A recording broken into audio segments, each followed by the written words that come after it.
Estate, it is a distinct privilege to welcome you to this special webinar event highlighting the CRE Consulting Corps' recent work with the town of Paradise, California, in conjunction with the Paradise Association of Realtors in rebuilding process that started after the devastating 2018 Camp Fire.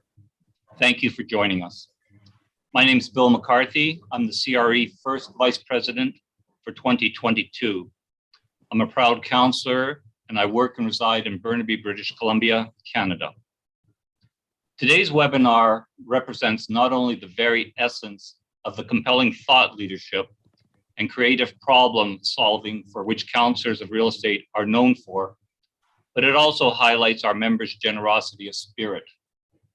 Today, we'll take you behind the scenes of our consulting core teams and special guests while they share to you the challenges and recommendations that arose from the inspiring Paradise assignment.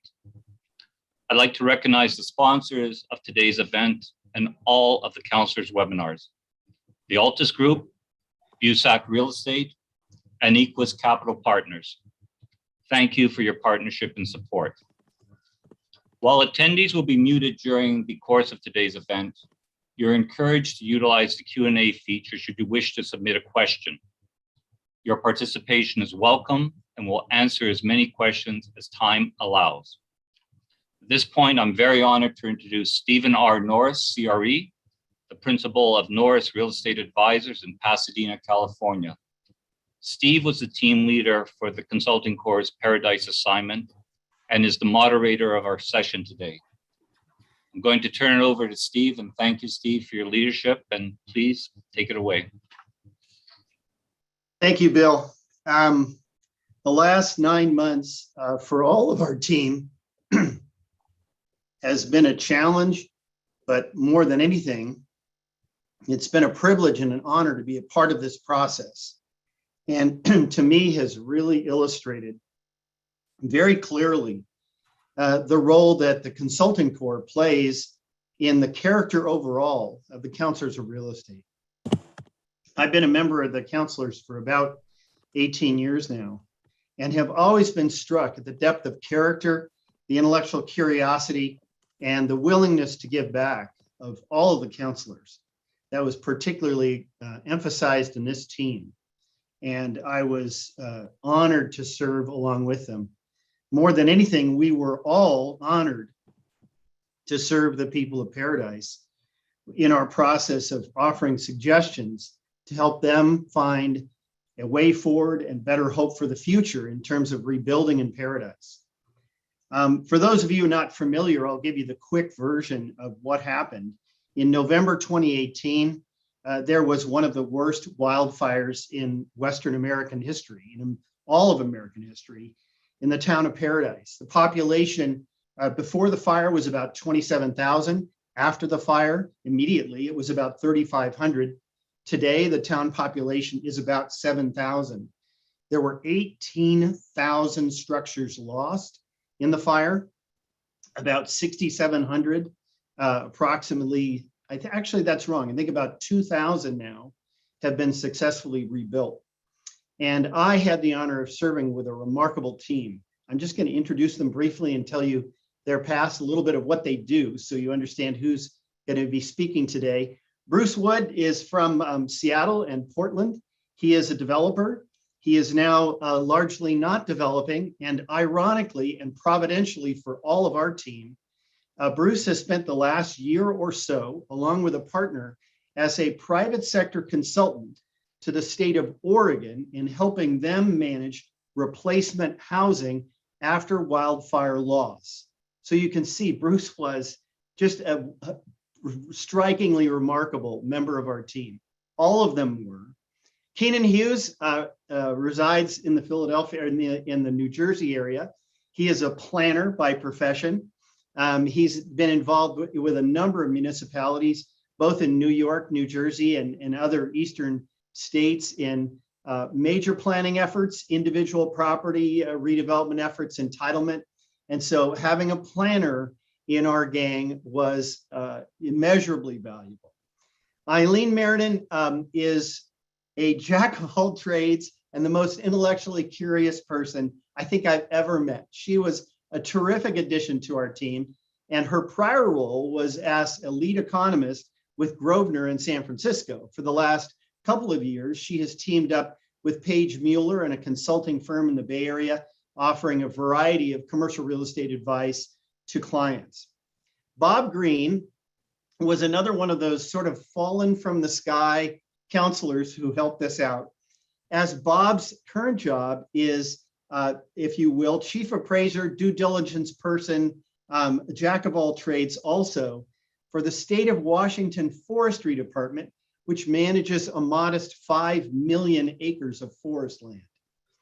Greg Peterson was our lawyer. We needed a lawyer on the team.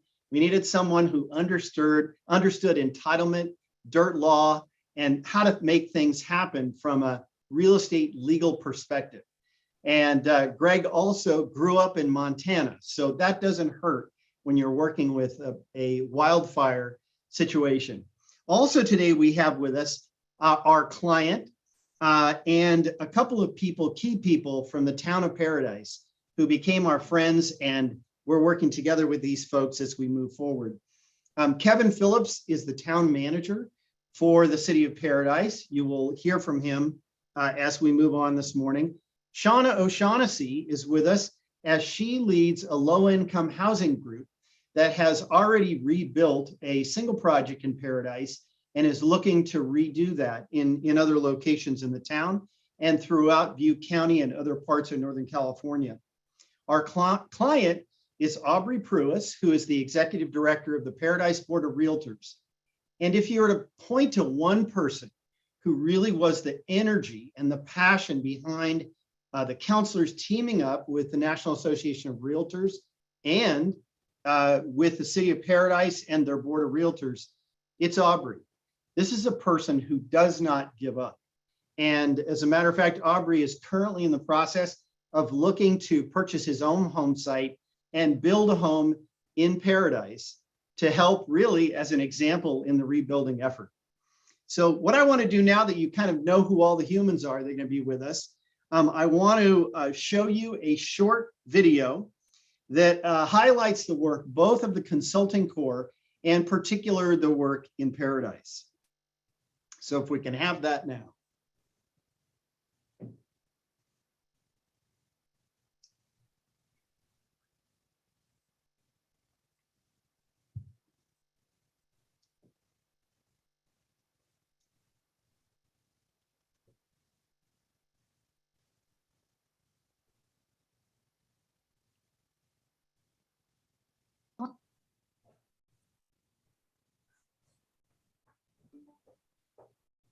Creative real estate solutions require seasoned knowledge and visionary thinking, the kind of expertise available from the counselors of real estate. Counselors are trusted advisors solving complex real estate challenges. Through the Consulting Corps, counselors volunteer their time and expertise, bringing unrivaled problem solving to assist nonprofit and government organizations. Consulting Corps teams visited Spokane, Washington to address a lack of housing supply, Rome, New York to guide redevelopment of a former industrial site, and Paradise, California to assist with rebuilding after the devastating Camp Fire.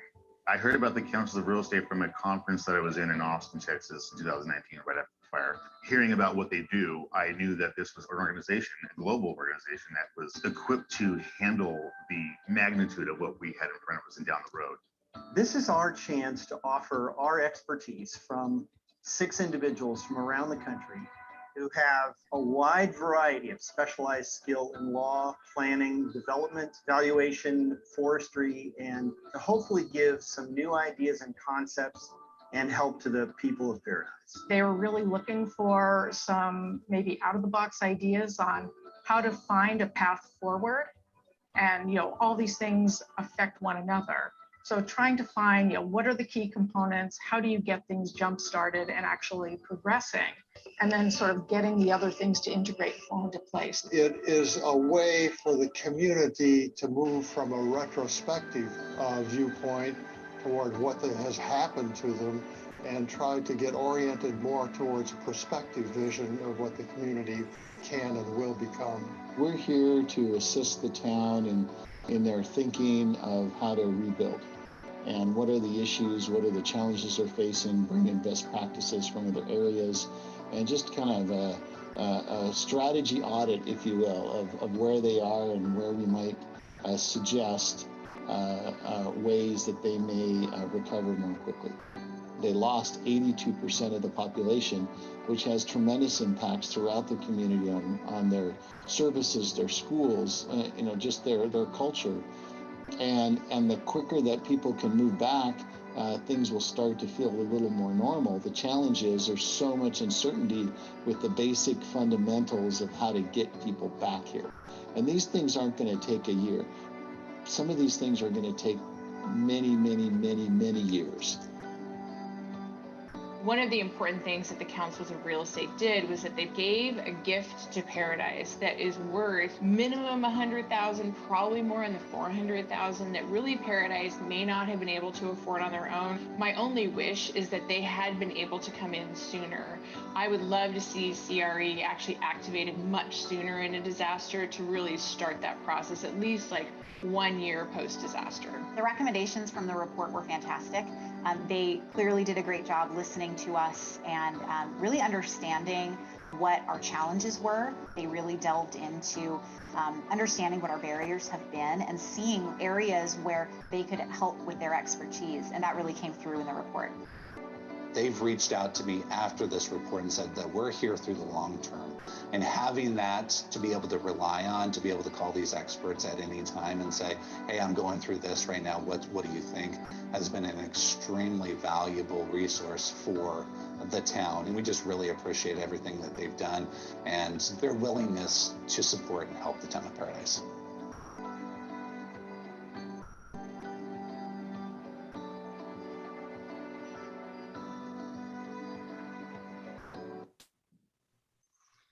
So last June, I took a Saturday and flew up to Paradise, which is about 90 minutes north of Sacramento. And I spent the day with Aubrey, our client, and went on a quick tour of town. It's deceiving. When you visit it now, there's a lot of greenery, but there's also a lot of odd views that Aubrey said we never could see these mountains around us because we lived in a forest. And once you hear that, and then you start to understand that I think now it's more than 30,000 trees have been removed from Paradise, you get a sense of the extent of the devastation. So we had a number of challenges in our effort.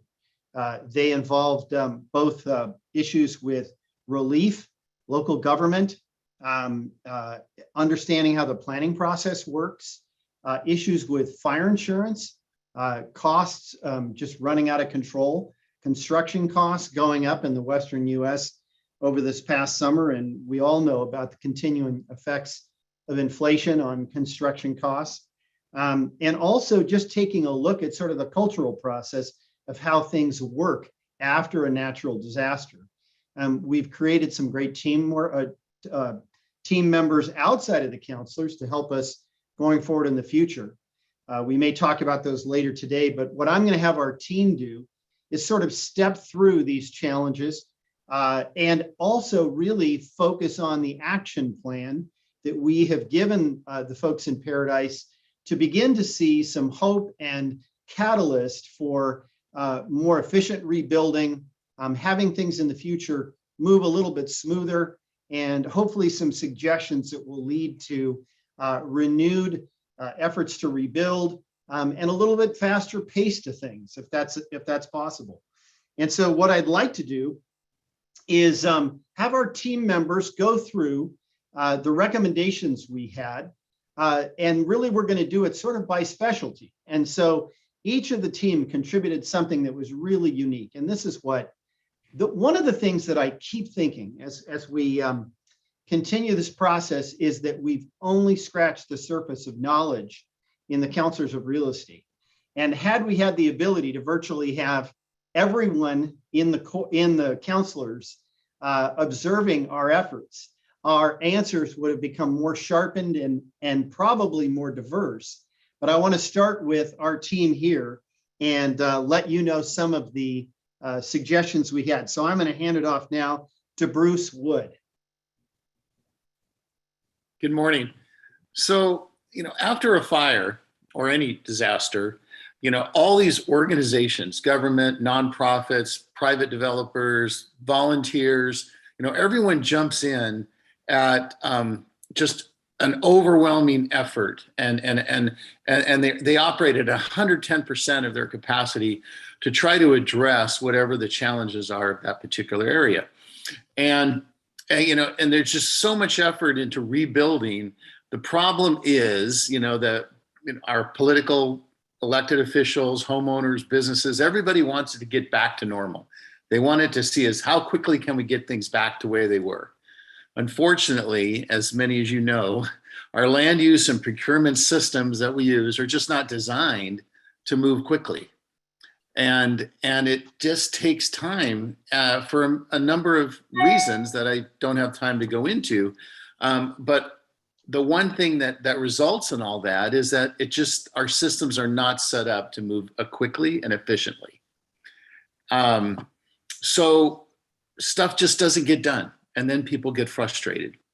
So one of the things that we, in the state of Oregon, we had 4 counties in the state that were heavily impacted, not to the extent of Paradise, but we lost thousands of homes in a series of fires over Labor Day a couple of years ago. And so what the state did is they allocated money to those counties to help rebuild. And the state of Oregon then hired, understanding that this takes a lot of time and their systems are just not really set up to move quickly. They hired myself and a partner of mine to essentially act as advisors, not decision makers, but just consultants to help just get stuff done. And so we jumped in, and through that effort, we've been able to expedite housing back into those 4 counties. As I said, we're not decision makers. We're like gatekeepers. We evaluate ideas as they come in. We act as advisors to the state agencies and to nonprofits. We help to structure deals. We understand how quickly the resources can be applied, what's appropriate, what isn't appropriate. And we act as that grease, just help things move quickly. I'll give you one example. State procurement takes forever. And when you tie up a piece of property to help a community rebuild, you need to move quickly. So we actually set up an independent LLC just for the purposes of conducting due diligence.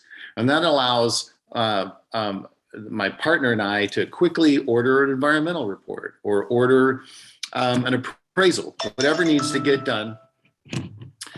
We can do it quickly and then pass that information on to the users, and then they can decide, what to do with the information. So now I'm going to pass it on to Greg. Thank you, Bruce. In the course of our conversations with folks in Paradise, it quickly became apparent that one of the basic foundations for real estate development, real estate use and operations had gone AWOL in this process, okay? And that was insurance. That the level of concern that the insurance industry had about wildfire risk was posing foundational problems for redevelopment, for bringing people back to Paradise, for putting up multifamily housing, and eventually, when there are enough people, more commercial development as well. And just to put some numbers around that, we were told that single-family homeowners faced situations where their insurance was simply canceled. They were told that they were not going to be renewed without really much further ado, no chance to appeal. Those who were not non-renewed found themselves facing increases in premiums of 400 to 500%. So somebody who had previously had a $1,500 a year insurance premium all of a sudden was facing a $6,000 a year insurance bill. And much of the underlying problem from that, it turned out, was that insurers were determining fire risk at a very large scale, that they were looking at entire zip codes and deciding who should be, and I'm going to use this term advisedly, who should be, allowed in and who should be redlined out, without granular understandings of where fire risk was and whether people had acted to mitigate fire risk, whether communities had taken action to mitigate fire risk in the future. And the number of people impacted by this is not limited to the town of Paradise and its surrounding unincorporated area in Butte County. Approximately 25% of the residents of the state of California live in what's called the wildland urban interface, or urban wildland interface, depending on which acronym you go with. That's not a tiny number. That's roughly 10 million people in California. And, fires have occurred from Malibu to Santa Cruz to Napa Valley wine country to, in the case of Eileen Marinan, North Oakland, not all that many years ago. And of course, last summer, while we were there, the Dixie Fire was burning and other fires as well further north. So a very large number of people in California are impacted by this, an even larger number of people in the 11 Western states. And it's a fundamental problem for a very large section and very populated section of the country. Not the kinds of numbers where one can simply say, well, let's just abandon and retreat from all of these areas. As we looked at this, really, and as we've continued to have conversations with people in Paradise, really there are at least three potential solutions that people are pursuing at the moment. And I'll just outline them briefly and then pass this on to Keenan. In a nutshell, one option is to port the terrorism risk insurance solution that was adopted at the federal level in the wake of 9/11, when the property casualty reinsurance markets seized up in urban areas all across the country. And Congress basically said to the reinsurers, we'll work with you over time to understand, what the risk is, how to mitigate risk. In the meantime, we're going to backstop you above a certain level. So we took the language from TRIA, the Terrorism Risk Insurance Act, passed by Congress. It adapts with surprising ease, with a relatively small number of definitional changes for the most part, to wildfire risk. And that is out there, and folks in Paradise are having conversations with elected representatives at a variety of levels about that as a possibility. A second possibility is what I would call risk splitting. And that involves basically saying, okay, well, there's a base level of risk here on the property casualty front, from fire. And the community will effectively take that risk on, and there will be special fees associated with that. But also associated with that will be enforceable mitigation measures, so that a community can go to a Zesty.ai, which does look at very granular data and is advising some insurers in this field, and say, here's what we've done. Here's the schedule on which brush is going to be caught. Here, and fuel load is going to be reduced. And so you basically split the risk, and the worst of the risk, the front risk, is taken at the community level, but with the ability and the enforceable ability to mitigate. And then above that, the reinsurance industry may well see its way clear to moving on. The town of Paradise has a state grant and is currently pursuing this approach. This split risk approach and analysis of that at a very detailed level. And expect that probably by sometime roughly this time next year, there may be, something that comes out of that process.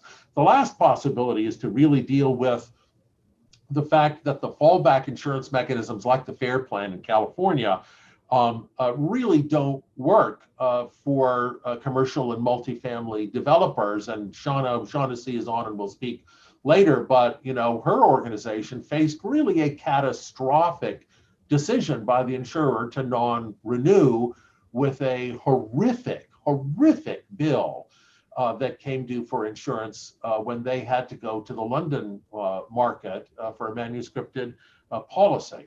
And an approach on an industry sector by industry sector basis within a given state is to use captive carriers and to, again, self-fund with enforceable mitigation measures in place so that the risk can be right priced and right quantified. Thanks, Keenan, on to you. Thanks, Greg. So in any post-disaster rebuilding process, the community is really faced with two major planning and zoning related challenges. And the first is that suddenly you have this rare and perhaps unprecedented opportunity to virtually start from scratch in terms of the physical development of your community. So rather than simply rebuilding what existed before, there's the unavoidable impulse to plan for a more resilient, more equitable, and better community overall, which is a positive thing. And Paradise has done a lot in the way of long-term comprehensive planning. It's simply not building what existed before. For example, it's planning to bring sewer service to a community that has depended on septic for nearly all of its history. But I frame the long-term planning opportunity really as a challenge because there's this natural tendency, I think, to allow long-term perfection to become the enemy of short-term progress. And it's really the second challenge, which is rebuilding in the short term and the practical challenges preventing that, where we focused our attention. So we recognize that Paradise was probably ahead of the game in terms of thinking long-term, but how can we help facilitate rebuilding in the near term, in the next couple of years?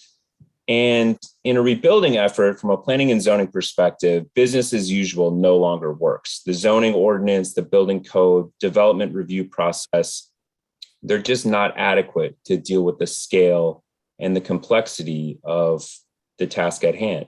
And there's tremendous urgency in the meantime to provide housing, services, and infrastructure to the community. So on the zoning side of things, you typically find antiquated provisions that have been buried in the ordinance, probably harmless for years, but now post-disaster, these things can suddenly become significant roadblocks in the rebuilding effort. So for example, non-conforming uses can be a major problem. A neighborhood of undersized lots and deficient setbacks is not really an issue until all of those structures have been eliminated and every lot needs to rebuild. But you don't have time to completely overhaul the zoning ordinance after a disaster. Similarly, on the review process side of things, you have an overwhelmed planning staff and just a number of applications to deal with. And so what we found was that the town had adopted several interim zoning provisions to address some of these issues, including allowing temporary housing units and trailers on lots.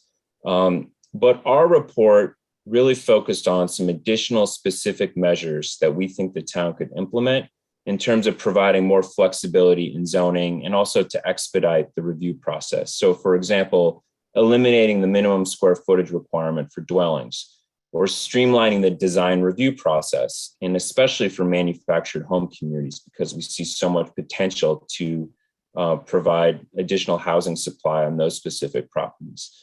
But more generally, and I think this is a theme that really carries throughout our report and really throughout this entire effort, was this is about dealing with these issues through the lens of flexibility and constantly questioning whether the regulations that are in place, the review process, enforcement mechanisms that worked pre-disaster are still viable in this new environment. And then finally, the trick to all this is trying to find the right balance between providing this level of flexibility without impairing the community's long-term planning goals and objectives. And that's not easy, but I think Paradise is clearly on its way to finding this balance. And I think it will serve as an example for many other communities throughout the country that are dealing with a similar situation. So with that, thank you. And I turn it over to Mr. Bob Green.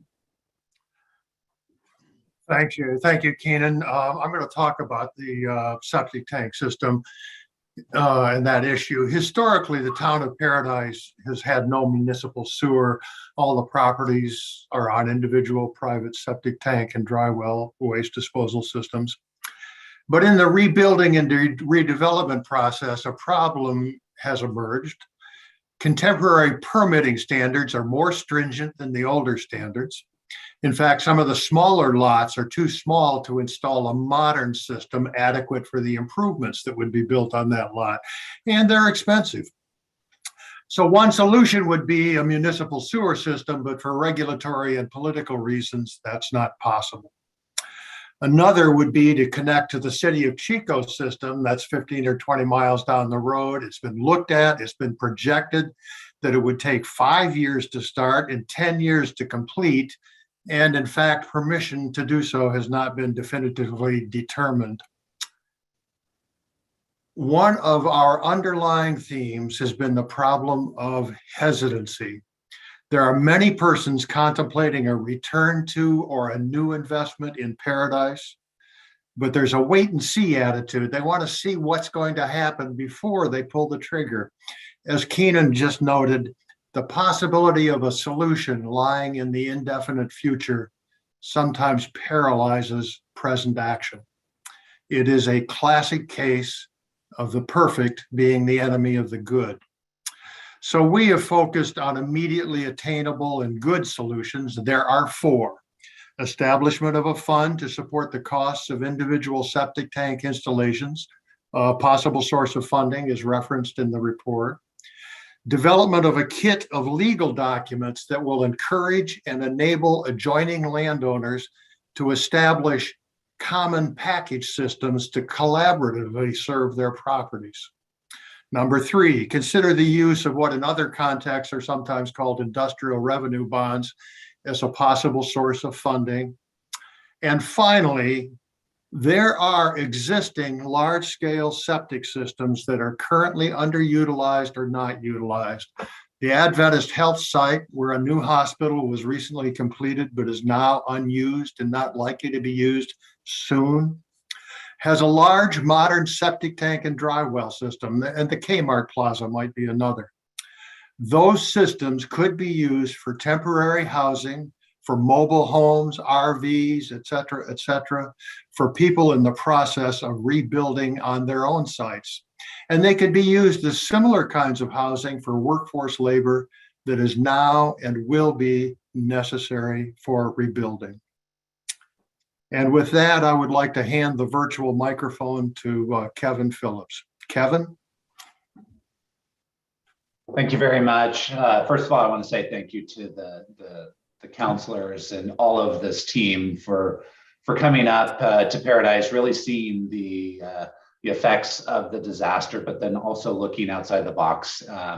We are here trying to blaze a new trail, and the support that's been given to us through this program has been invaluable, to be honest. And I really appreciate everybody on this team and everybody behind the scenes trying to make this work. I'm just going to touch on a few of the items that were brought up and kind of give an idea or give a status of where we are with those.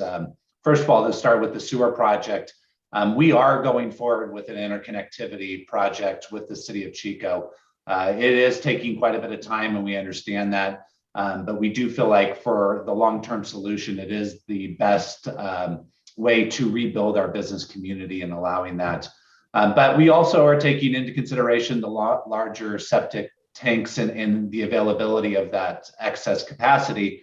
And we just passed through our planning commission recently the use of an old retirement home for workforce housing. And it's going to utilize that larger septic tank that is over there on Adventist Health property. So we're basically using both solutions together to come to a large solution to help the community rebuild. On the deal maker side of things, we haven't really kind of defined that of what we want. We're actually now reaching out to those individuals that have those connections for them to define that deal maker for us. And maybe using more than one deal maker up here might be our solution instead of using one individual to be that deal maker. So we're in the process of not only reaching out to them, but this week we'll be giving a tour to one of those individuals to see what kind of opportunities they see through their vision and through their eyes to help the town rebuild and bringing those forces together. On the insurance side of things, we were lucky enough to get a community resilience challenge grant through the Bay Area Council to look at community-wide insurance. That process has been kicked off recently this last month. But one of the big things that we found was that a partner that was not an original partner has now come on, and it's IBHS, which is the Institute for Business and Home Safety, a not-for-profit that is a international partner. They are actually in the process of developing a community-wide fire resilient, basically stamp, and also with that, they're going down to the house to look at what a wildfire prepared home looks like. With that, we are looking to basically mirror their recommendations, and the potential is that they might be able to kick this program off in the town of Paradise. To be able to tell the insurance companies, look, we are doing all that you're asking. Now it's time to bring back affordable insurance to the town of Paradise. Part of that group is also CoreLogic, who is a modeler for the insurance agencies. We have Milliman, who is one of the biggest actuarial for the insurance, and also Munich Re, who is a reinsurer. We also have support from the California Department of Insurance, and we're hoping that we bring all of those partners together so that when we kick off this program, that we have all of the insurance circle is connected, that they're agreeing that insurance should come back to Paradise and to help with that.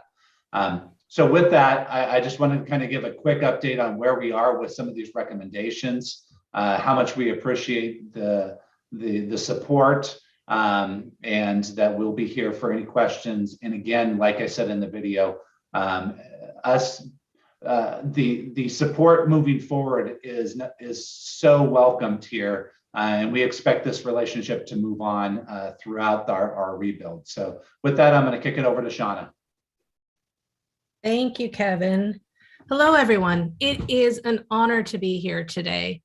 I want to share a little bit about CHIP. We are an affordable housing developer located in Northern California. We build both traditional rental housing communities as well as creating homeownership opportunities.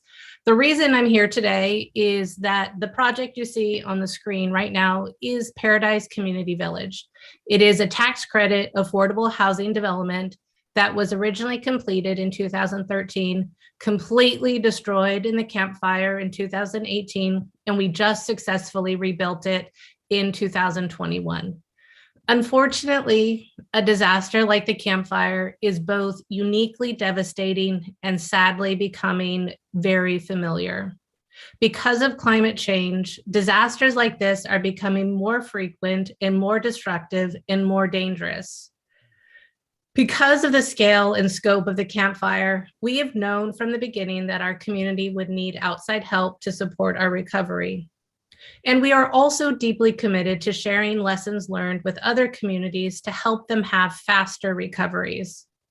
As an affordable housing developer who completely lost a property, we are in a unique position to see where there is a need for system-wide change, from IRS regulations governing low-income housing tax credit projects, to FEMA public assistance, to the way lease-up and fair housing works in a rebuild, regulatory requirements, and of course, as Greg mentioned, one of the biggest hurdles we faced and continue to face property insurance. Because we aren't the first and we won't be the last community or affordable housing project that is lost to a natural disaster, we are particularly grateful for the work of the counselors of real estate. Their diverse backgrounds and expertise helped us look at our recovery with fresh eyes. We are hopeful that not only we will be able to implement the recommendations, but that other communities will be saved a bit of suffering. What you have to understand from a disaster like the Camp Fire is that the impacts are incredibly far-reaching. Not only are the individual lives of survivors turned on their heads, but entire family networks were and are torn apart. The disruption was and continues to be felt throughout our entire region. Our housing affordability crisis in California is known for having a problem with affordability, has only deepened since the Camp Fire. Our population of individuals experiencing homelessness is exploding, and in the housing inventory is extremely low for both homeownership and rental units. The neighboring city of Chico experienced an immediate 20% increase in population, putting pressure on that community and their systems. Our economy continues to be impacted. The connection between housing and the economy has never been clearer. But because of the tremendous need for housing in our community, there was never a question of whether or not we should rebuild. But to be frank, it was really hard, and for all the reasons that were shared earlier, but it's definitely worth it. We recently were interviewing some of the families that moved back to Paradise Community Village, and this woman, Sherry, shared how after the fire, the only place they could find affordable housing or housing that met their needs or seemingly met their needs was in Texas. So they relocated to Texas, but their daughter was so incredibly unhappy there that she moved back to stay with friends here. And so their family was torn apart by this disaster. When we were able to rebuild Paradise Community Village, there was affordable housing in the community, and they were able to come back and be together and have a home. And that is why we rebuild, because people are not able to move on with their lives. They're not able to recover until they have a place that's home. And so and that is why we all do this work, why we are doing this. And now it's my honor to introduce Aubrey Pruis. You saw him earlier in the video and you heard Steve talking about him. He is a tireless advocate for the town and rebuilding. And I would like to welcome Aubrey. Thank you, Sean. I appreciate that. And that is one of the words that's described by me often as tenacious. I am definitely a tenacious guy. And when I set after something that I know is achievable, I'll find the way to do it. So here we all are. So as you kind of all heard, this has been an unprecedented challenge. And that's the reason why I initially reached out to CRE when I heard about them and what they do in 2019, because I knew that the scale of what we are dealing with is going to need a lot of attentive guidance on a very large scale. And so I'd be remiss without saying this, working with the CRE team has just blown the doors wide open on this is the way it's always been done, old standard of thinking. It's been a blind spot for community development for our community and communities all over the place. It's opened the doors for progressive methods of development to build a better, smarter, more resilient community.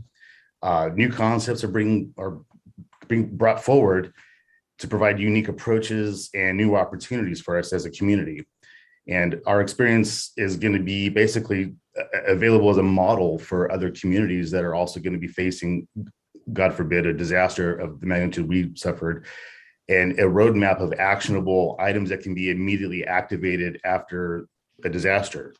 And CRE, we were told initially they did not have a magic wand, and we knew that. There's no miracle for anything, but I knew that the help they were going to provide was going to be necessary. And through this whole process, consistently, they have underpromised and over-delivered, and far exceeded my expectations. And it's just been a rewarding experience, and it's moving us forward in a quicker, just more resilient manner.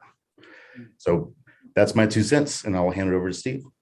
It's worth a lot more than 2 cents, as we discussed earlier, Aubrey. Now is the time for all of you who've been observing this to come forward with questions. Bill McCarthy is going to assist me on this. You know, I have to say again, I know for every single member of our team. This was a distinct privilege and an honor to be a part of helping Paradise have, you know, some new thinking about where their future would go. And out of this, I guess there are a lot of opportunities for the CREs and for all of us in the Consulting Corps and throughout the Councilors of Real Estate to begin to think in a creative way about our communities. So, Bill, do we have some questions coming through? Yeah, yes, we do, Stephen. Thank you, everybody, for participating on the panel. Just amazing work done by all, and the spirit of cooperation is inspiring. So we do have a few questions. One of the first ones, and it was answered a little bit in between, but it came through a few sources. Was there any metric or analytics specifically with regards to, yes, we're staying and rebuilding Paradise, or no, we should move on to a different piece of property because the site might be redundant? Now, you spoke about the emotional attachment to the site and the history, which is very, very powerful.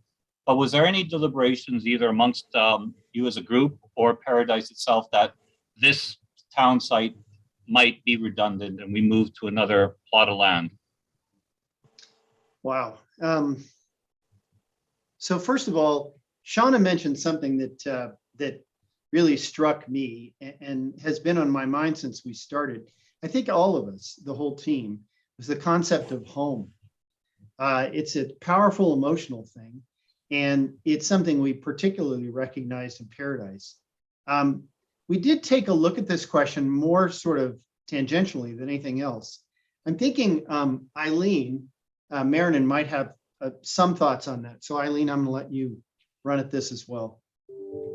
Well, I would just jump in and say, you know, this is something that's come up periodically, and I suspect that it will going forward because, as Shauna said, and as we all know, we've had more and more areas that have suffered from devastating wildfires, floods, tornadoes, all over the US. And the question is, you know, in any of these instances, should people go back and rebuild? And because it is becoming such a widespread issue, and it's, you know, happening all over the US, I think you have to more realistically say, in a lot of these cases, we know there are ways you can mitigate and reduce the possibility these things will happen, have strategies and programs to make these places as safe as possible. And as everyone said, these are people's homes. This is where they want to come back and live. And, you know, some of the things we've talked about for Paradise, the WUI building standards, the defensible space, you know, dealing with the insurance issues. In a lot of cases, because Paradise unfortunately was early to have these problems and they were extremely severe, you know, you are prototyping a lot of these things, but I believe that they will be adopted elsewhere, actually of necessity. But I don't think it's realistic to think large numbers of people across the country in different environments are going to be disallowed to, you know, rebuild in their communities because, you know, we really don't have those options with the issues that are developing and continuing with global warming and its impacts. Thank you. I have another one, Steve. A town called Paradise obviously has a lot of attractions, and it's noted as a place where a lot of retirees like to settle. Going forward, because you're going through a massive rebuild and repositioning, what steps or action plans are you contemplating or can you implement to try to keep Paradise affordable for the retiree community that often came back home or wanted to relocate there?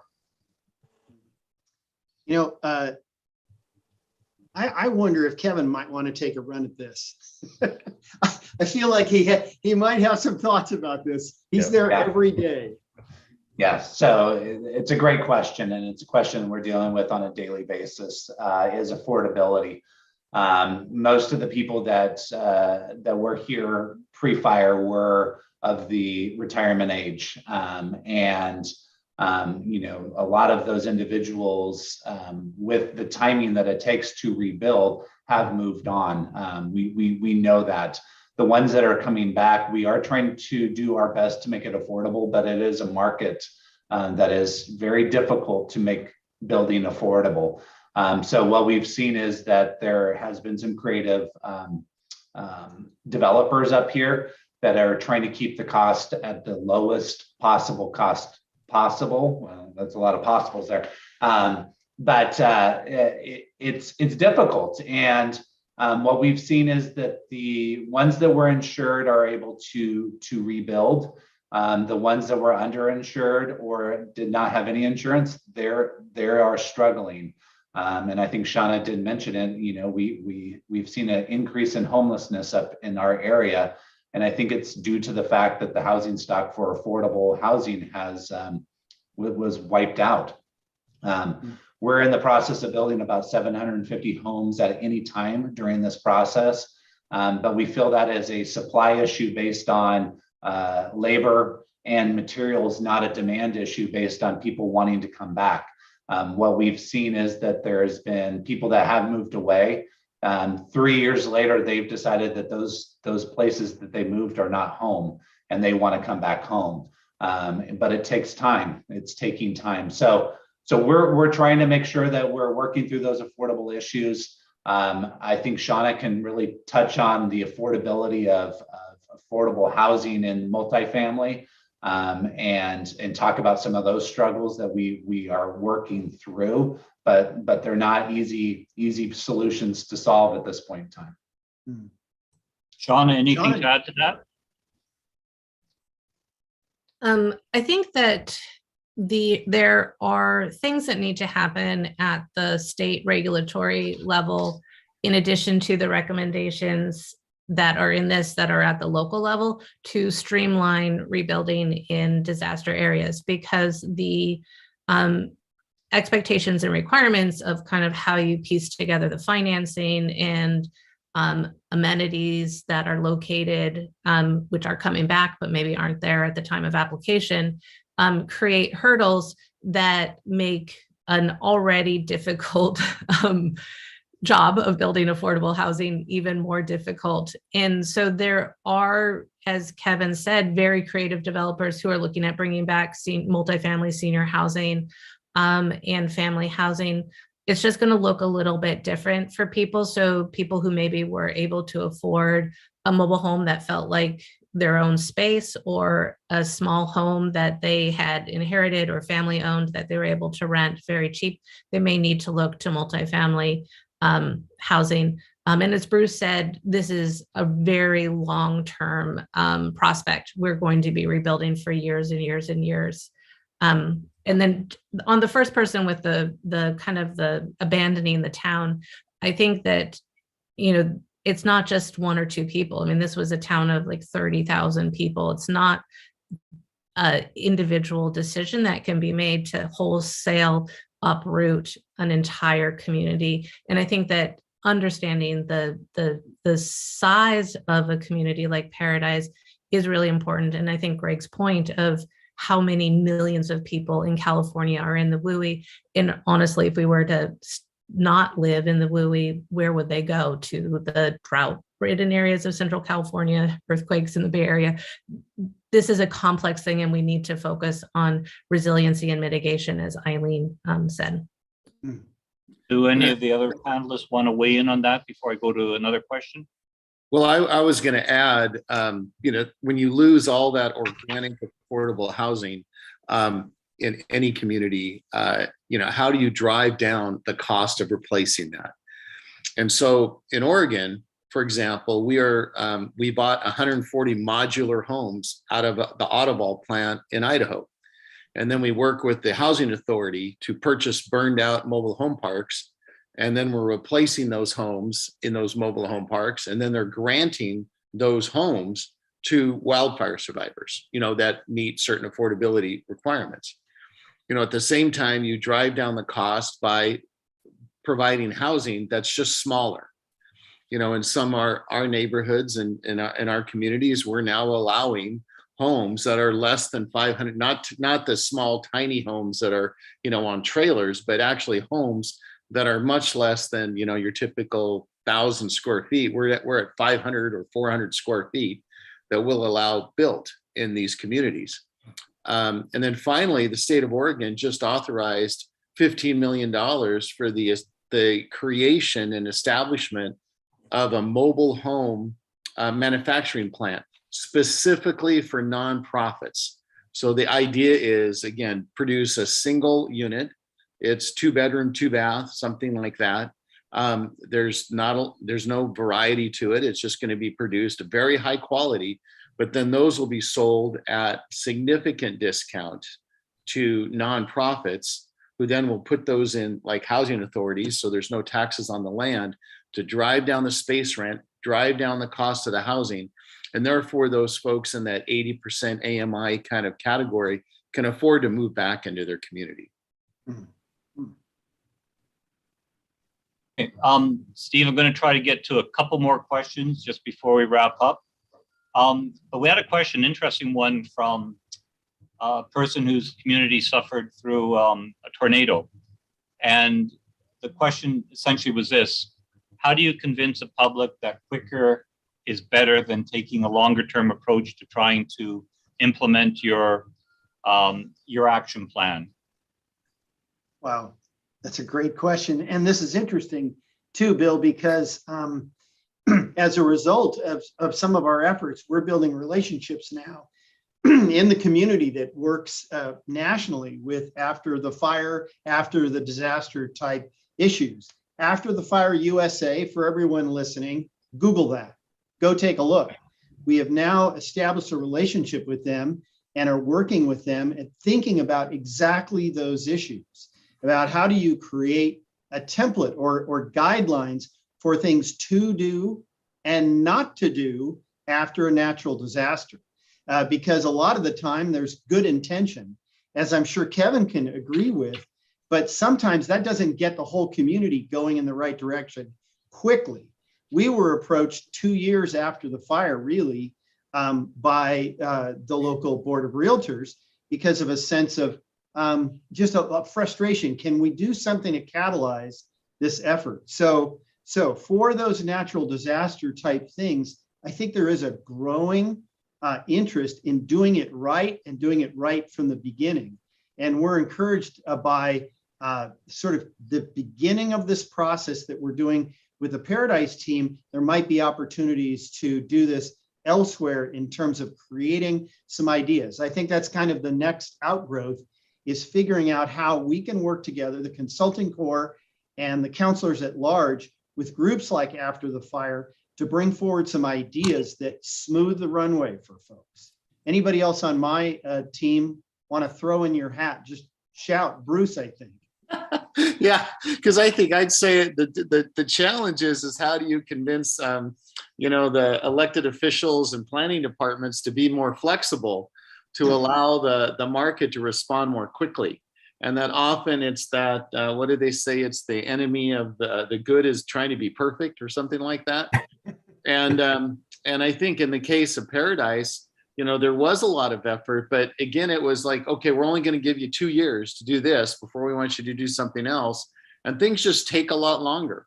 So sometimes I think you have to back off and allow things to just kind of organically develop and get out of the way.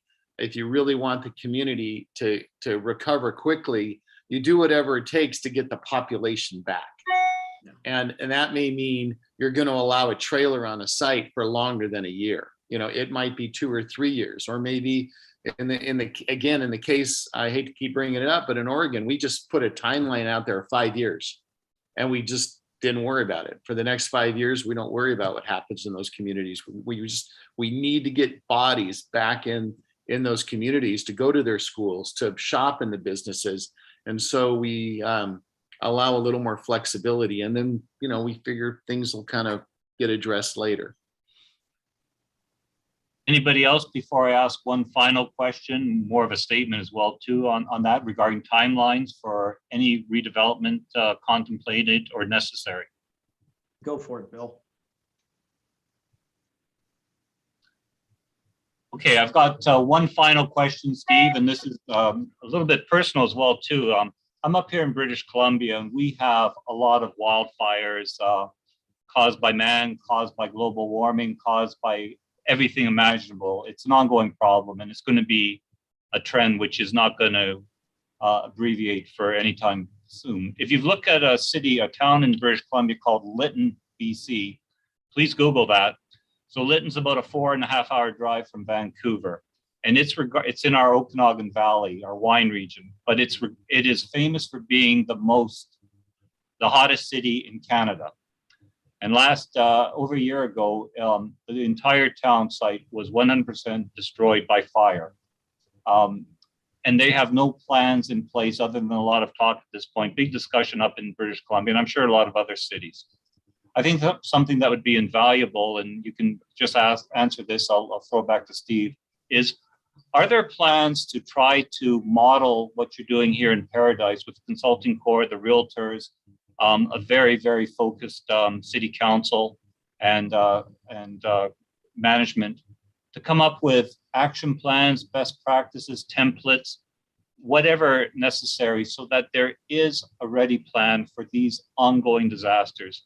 I think that would be the big takeaway of the Paradise story, and that is people can learn and benefit from this tragedy, and that you set a new standard for responses, obviously prevention, but what to do afterwards. So is there a bigger picture, Steve, you're working on with Paradise to come up with a game plan for the future?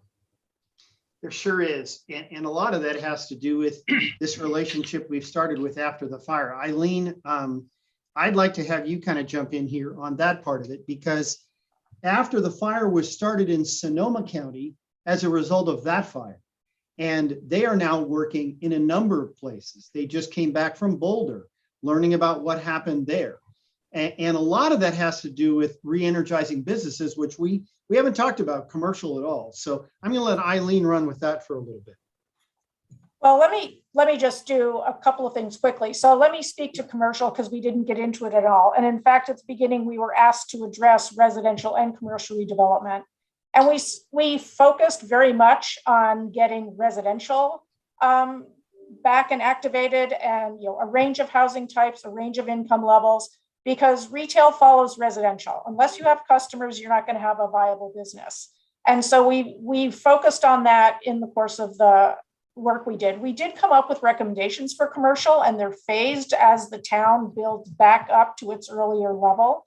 And it very much builds off the town's great community spirit, which hasn't been emphasized very much. But I have to say, we were just really struck at how tight a community Paradise really is, and that you really want to foster that and make sure it does come back.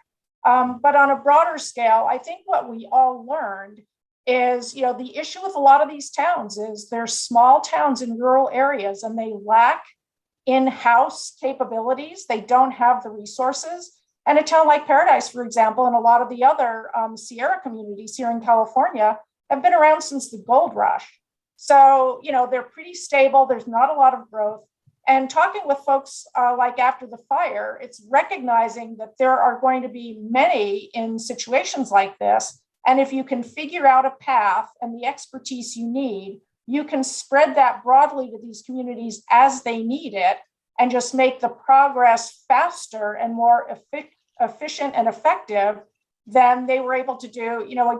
As we were saying in other answers to questions, Paradise, unfortunately, is the leading edge because they burned out so completely earlier than a lot of these other places. But you're right, Bill, it's happening more and more places. And there are definitely the larger lessons that you can learn, and you figure out who do you bring in what order, and how quickly can you get things up and running and heading in the direction you want them to go. And I think we've learned a lot about that as we've worked on this project. This is Greg, if I could just jump in with one other sort of thought about Bill's question. I think that what you're asking for is really important, but I think it also needs to operate at a whole variety of levels. Okay, so I think there's one set of do's and don'ts for individual property owners, residential or commercial. I think there is one set of do's and don'ts for communities. Let me give you an example from Paradise.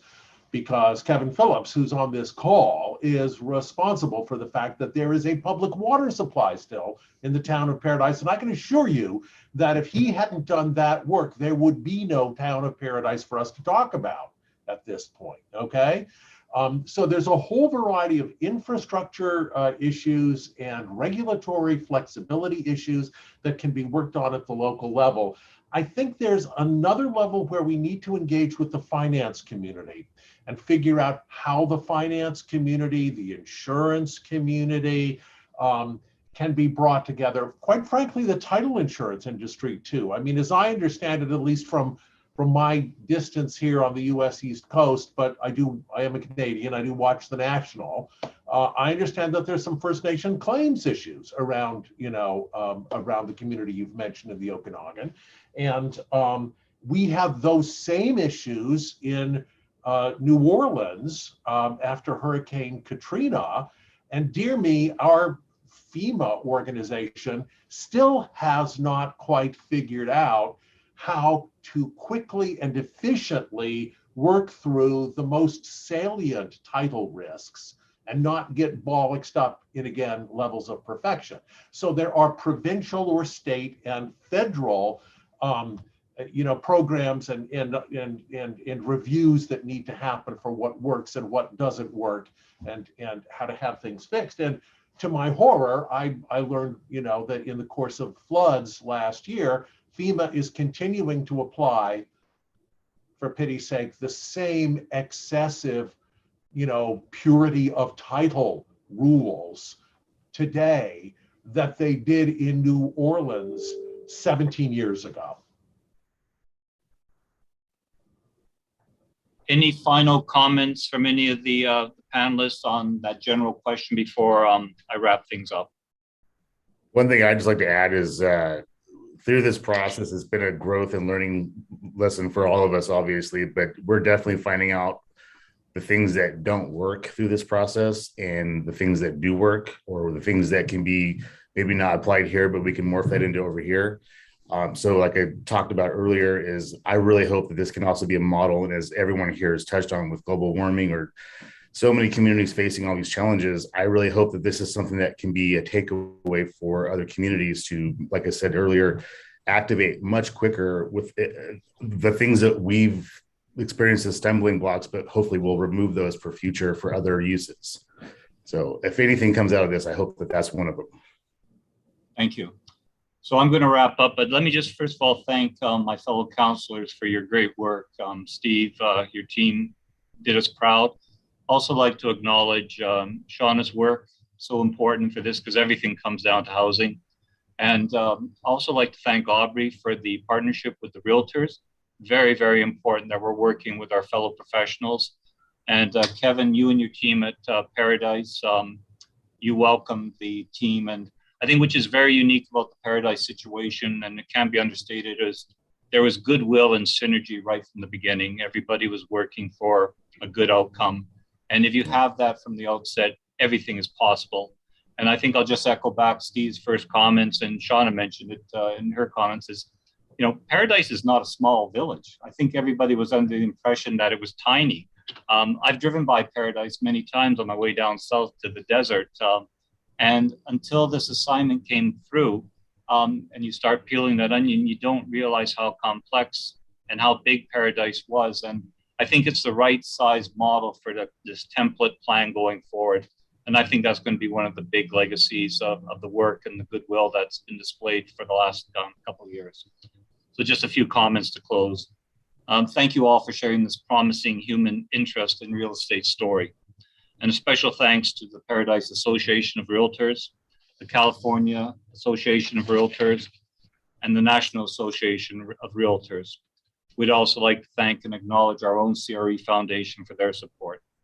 This assignment is one of the most significant projects the Consulting Corps has undertaken in its 21-year history. And I will say again, it's seminal work. Thank you. Many of our newest CR members have expressed an interest in the Consulting Corps, and we're delighted you've joined us today to better familiarize yourself with how the Counselor Signature Public Service Initiative works. This is how it should work. We hope you'll be involved by contacting us with projects in your own community that could benefit the consulting corps from the consulting corps' assistance, and then volunteering to serve on the consulting corps. It's transformative, and I can say that from my own experience, and I know my colleagues on the Paradise team will say the same. Our on-demand recordings are available for most of the counselors' webinars, including today's. The questions that we didn't get today, we'll send off to the consulting corps and Paradise as well. I encourage everybody to visit CRE.org webinars for information on other topical and thought-provoking programs in development. On April 20th, we have a presentation on institutional investment in partnership with NARUM. And so until then, a big, big thank you for the panelists, consulting corps team, our fellow realtors, and especially the town of Paradise. And please, Kevin, convey to your citizens and your fellow team members how grateful we were for the opportunity to share our talents with you, but under your guidance. It all started with the reach out. So thank you, Paradise. Thank you, everybody. Stay well, and look forward to joining you for the next webinar and presentation. Goodbye. Bye.